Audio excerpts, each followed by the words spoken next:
Natalie will now do the panel with the current Greens in elected office. Would you mind introducing yourself, Josiah, as I find the other panelists and invite them to go on? Thank you.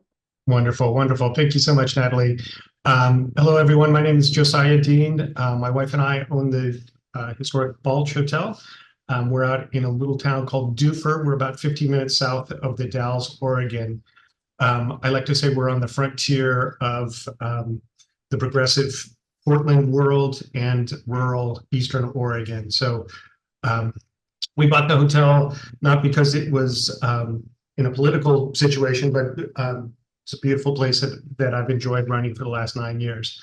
I've been a Green Party member since Al Gore took too many steps to the right, and I just couldn't support him anymore. So from that basis, I've just been a Green Party, switched a little bit to vote for Bernie, but then back to Green after they shut him out. So my kind of political world is kind of interesting. We're in a small town of about 600 folks. And a few years back, one of my neighbors said there was an opening on city council and asked if I was interested. And I said, sure, whatever. He's like, oh, it's 1 week, it's a couple hours every month and no big deal.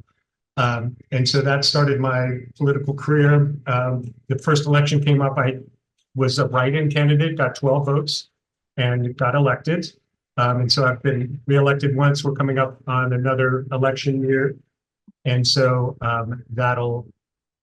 we'll see if anybody goes against me. So, so my kind of philosophy, and I think, some of the previous speakers have touched on that, is just, my philosophy is just show up and do good work and let my actions speak for themselves. So, as a small town city councilor, we're not changing the world. We don't affect foreign policy, right? Things that we do is we're getting a new sewer system put in. Poop ponds are not that exciting, but that is what we work on for sure.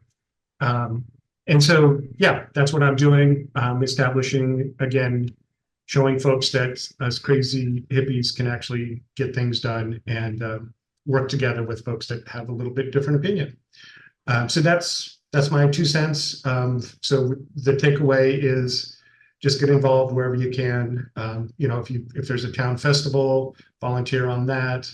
Again, being a business person in the town helps me with some credibility. So that's all I got. Yeah, I'm trying to promote the other ones, but I cannot recognize Michael Sonnleitner. What is the name? What name are you on in the Zoom talk? Because I cannot see your last name.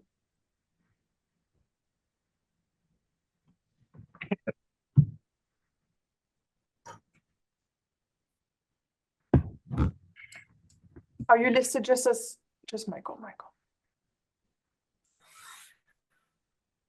If anybody wants to drop a question into the chat or in the Q&A, I'm happy to help while we're working on technical difficulties or.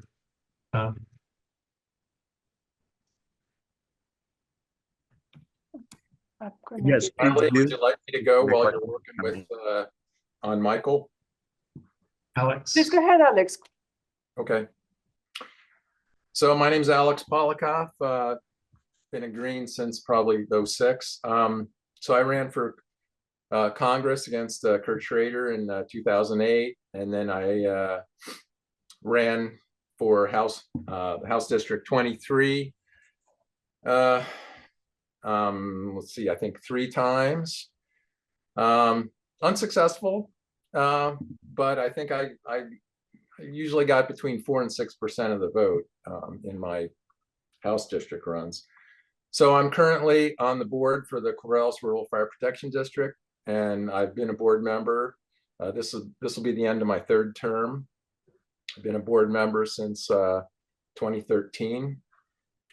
I would say, my experience, the first thing I ever ran for was Congress, and that was quite an eye-opener.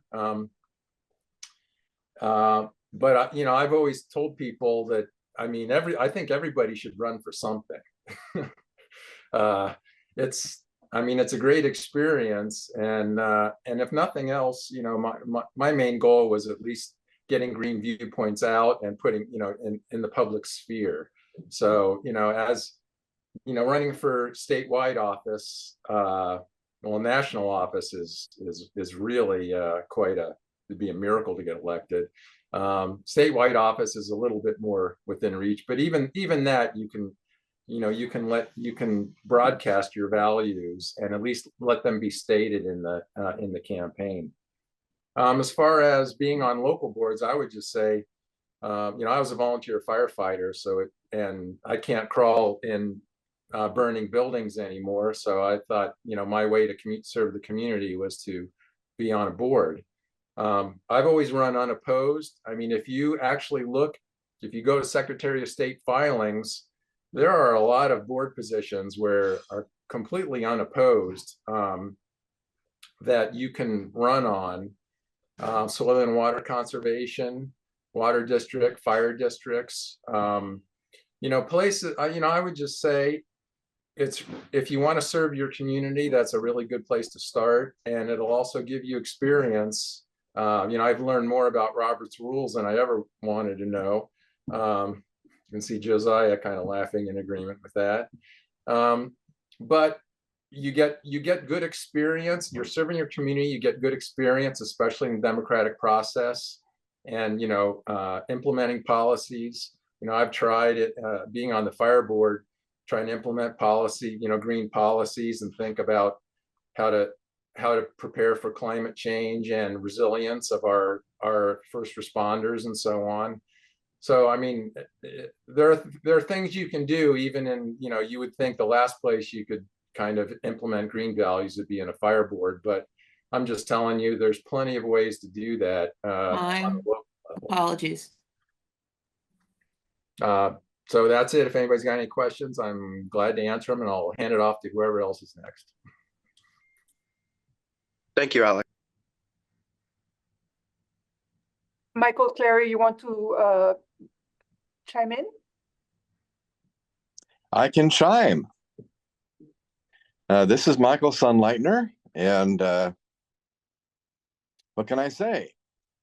I was a full-time faculty person at Portland Community College for 27 years, teaching all the political science courses and helping to found the Peace and Conflict Studies program at PCC. There came a point in 2015 where the corporate nature of education was becoming very obvious at Portland Community College, and I ran for the board of directors, was elected a trustee. I ran a competitive race against the incumbent in my seat.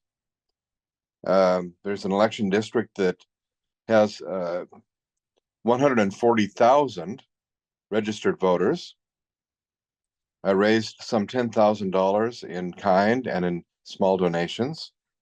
It was a classic three-way race with another very strong candidate, and I managed to emerge. Lots of experiences there. It's a nonpartisan position, so my party affiliation was not at issue, though in the voters pamphlet, I was endorsed by the Pacific Green Party, as well as the Working Families Party, as well as the Progressive Party, 3 ways. I've been a Green since 1995.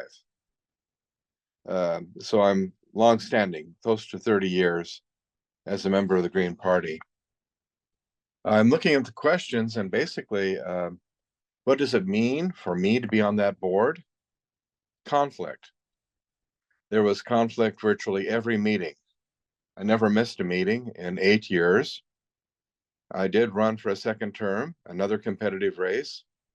I found myself to be largely marginalized by relatively liberal Democrats who did not value freedom of speech as much as I did, and who were far more corporate in their values. I tried to be gentle, a team player, and for the most part, was successful with that. But even so, there were severe points of conflict. And I might add, this makes a large difference because PCC is the largest by far of the 17 community colleges in the state of Oregon, and is actually larger by population of students than the University of Oregon, or Portland State University. So what we do in terms of policy at PCC makes a difference. I don't want to talk too long. One small example, in 2017, I led the way to modify the PCC investment policy to ban investment in fossil fuels.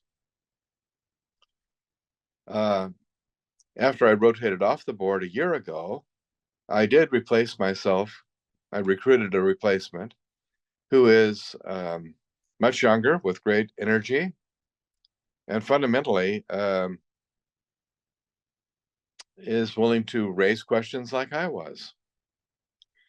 The administration of a new president, who I had helped to select at PCC, decided to propose revisions to the investment policy. And in their revisions, they did not include a ban on fossil fuels.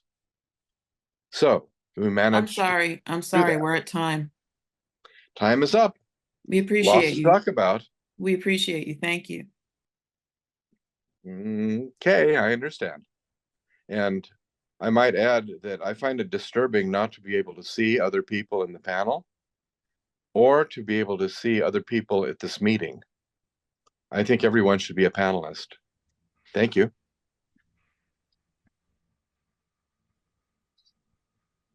And now we have the other Michael Cleary, to present.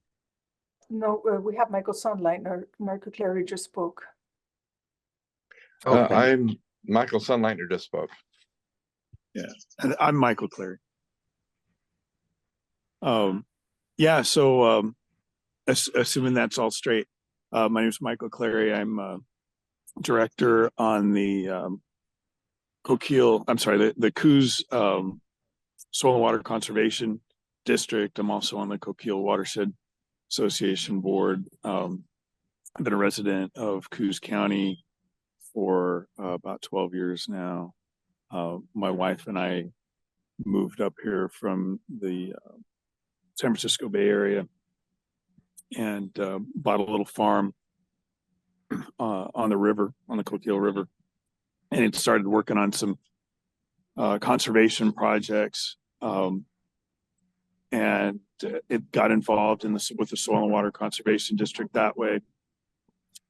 And as our projects were progressing, I was approached to be on the board.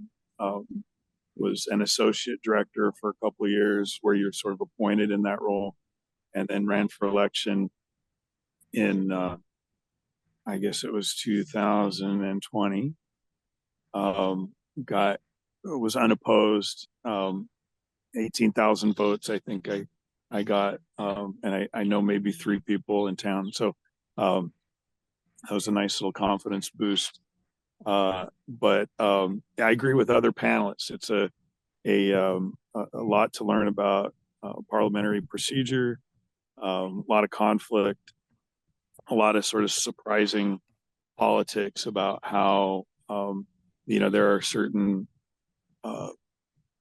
other partners that we have that almost seem to want to stonewall soil and water conservation district policies and practices. So overcoming that, finding a way to help our district grow has been a challenge, but it's a worthwhile one. So I'll end it there unless anybody's got any questions. Perfect. Thank you. I'm trying to reach Chloe Flores, who is way out in Baker County in East Oregon, and I had really interesting conversation with her. Her experience in Eastern Oregon is very unique in that she cannot be too visible as a green. because they're part of the LGBTQ community. And what I suggest is if we could have like an open discussion about what it means to be the green on the board, or how we can help develop succession governing expertise, and have the current panelists present discuss that. And I'm going to try in the meantime to contact Chloe to see if she can come on. Thank you, Natalie. I'll go ahead and re-invite the folks as panelists and facilitate the discussion.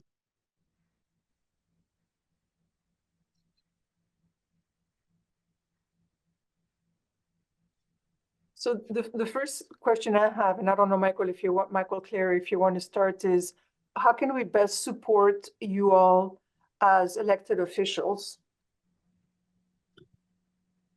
Well, what you just said about, folks that live in, more conservative parts of the state resonates pretty deeply with me here in the Southwest part. It's fairly conservative, and, there is, I always feel like I'm a little bit at risk speaking out, and I think being connected to other Greens is just really helpful. You feel pretty isolated out here. I chose a rural lifestyle, but it's always nice to have an opportunity to connect with other folks that think along the same lines, just for a little boost in boosting confidence and pursuing the goals that our party has. So things like this are probably as important as anything else to me.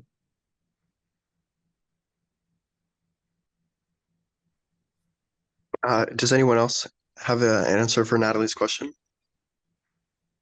Sorry, I was being rejoined when the question was asked. Could you repeat the question? I think the question was, what can the Green Party do to help us, these individuals that are Green Party members in less than progressive communities, let's just say. And I'm excited, Michael, to meet you and all these other Green folks, because it is kind of a desert of progressivism out here. So more events like this. Zoom obviously is good for us out in the sticks here, but maybe even some regional get-togethers would be good. So I'll second Michael's concept.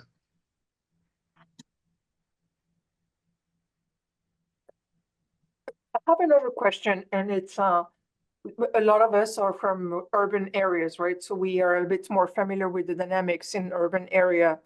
But I wanted to ask, what are some of the key issues that you think are very relevant to people in rural areas that we should make sure to include in our communications, in our in our outreach? And one thing that I wanted to do is at some point travel across the state and try to connect Greens across the state in person. I'm going to be running for Secretary of State, and one of the ideas was to go to different places across the state outside of urban areas. So what are some of the key issues that you think that you see are important that we should include that may not be included properly, and an approach to them?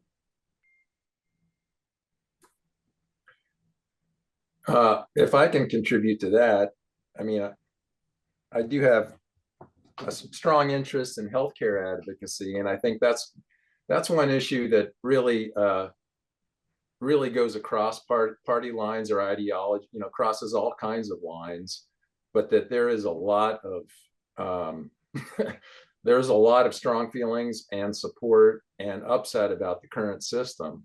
So, and especially in rural areas, because rural areas are losing pharmacies and hospitals, and for those of you that haven't been kept on top of it, there's a huge takeover in place of corporations taking over clinics and health systems. Right here in Oregon, it already happened in Eugene. It's happened in Corvallis, and it continues to happen.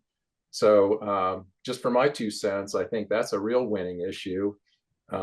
It's an important issue, and it impacts rural folks even more than than urban folks, because they're losing, it's an access issue in rural communities.